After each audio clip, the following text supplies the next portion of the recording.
Now, here,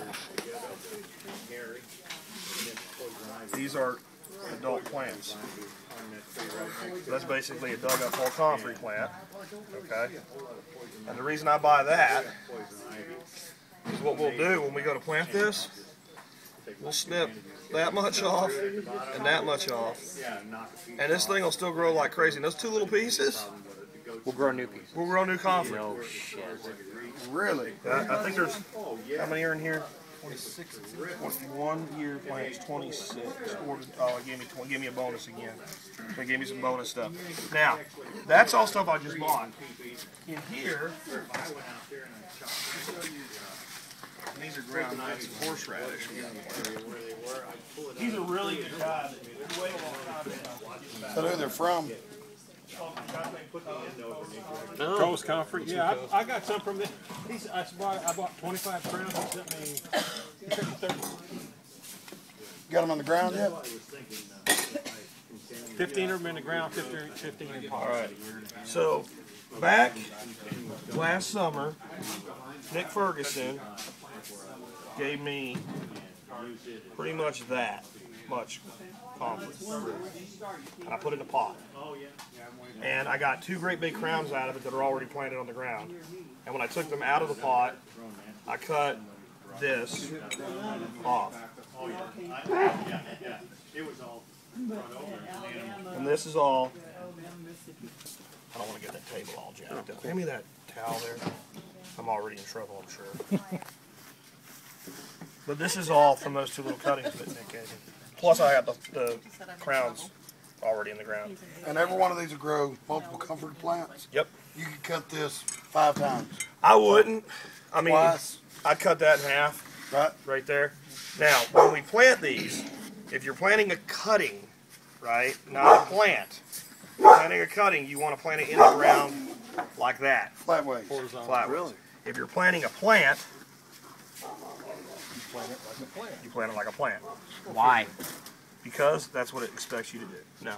Because that is the crown of the plant, and that's where the leaves are going to come out. All right?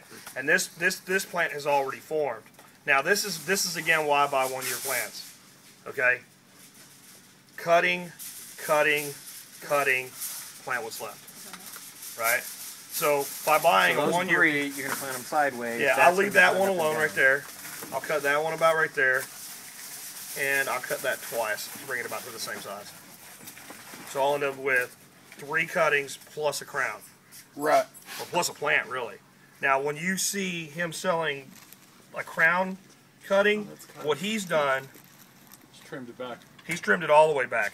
That's just right there, so it's the same piece. He's just cut it. This is probably a 2-year crown. And you can't kill this stuff. I mean, if you put it somewhere where it's not going to get any water at all or whatever, it'll die eventually. But what I mean is if it's in a good place where it's happy, and you have a Comfrey plant and you want to propagate more Comfrey, you take like a sharpshooter. You know what a sharpshooter is? The shovel with the long... That's what I call a spade. Go through this. The spade is a spade. The sharpshooter, they call it troweling spade, I guess. You're right. You take one of those and you start hacking the shit out of it. You reach in and pull some pieces off of it, pick the dirt back on it, it starts growing again. You take those pieces and plant them and it'll grow. It's probably not the nicest way to treat your Comfrey, but you can do it and it'll work.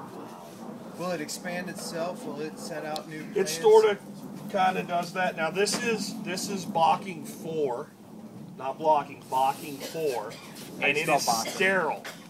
Bocking, B-O-C-K-I-N-G. Okay, Bocking 4 and Bocking 14 are the 2 Bockings that most people use. It's called Bocking because the guy that did most of the early research on Comfrey in the 50s lived near a place called Bocking, England. So instead of calling it some name that would get changed in every language it was ever put into literature, he just called it after the name of the city because he knew everybody would call it Bocking, whether they were Spanish or French or One German. more time, spelling was B. Bocking, B-O-C-K-I-N-G. This is number 4. Bocking 4. It's sterile for seed production. But propagatable through cuttings. Yeah, yeah. It's a hybrid. It's a natural hybrid that when he was doing all this research.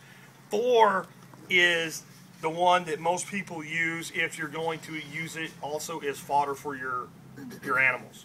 14 is one that a lot of permaculturists use in backyards because it's even a little more clumpy and a little less likely to get away from you. But a lot of people say that they have animals that won't eat it, but they'll eat this. You can get true Comfrey You can propagate it from seed, but you're really going to have Comfrey if you get true Comfrey. I have a question. Yeah. I have fruit trees in wine barrels that I've made into woody barrels, so I've put rotted wood in there. Yeah. Would you put Comfrey in there? Hell yes. Okay.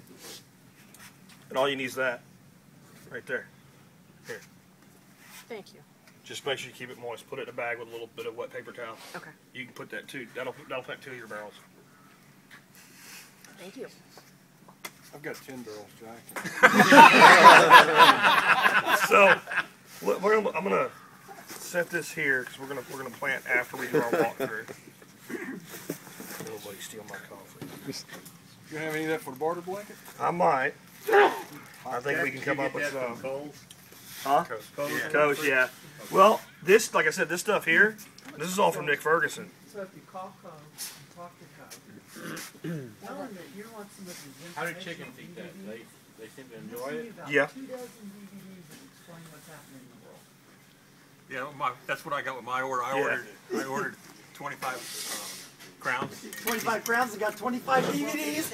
Yeah. I got 30 crowns and I got about a half a dozen DVDs. Yeah, that's right. So let's go take a look at some of this growing I out on the think all the greenhouse.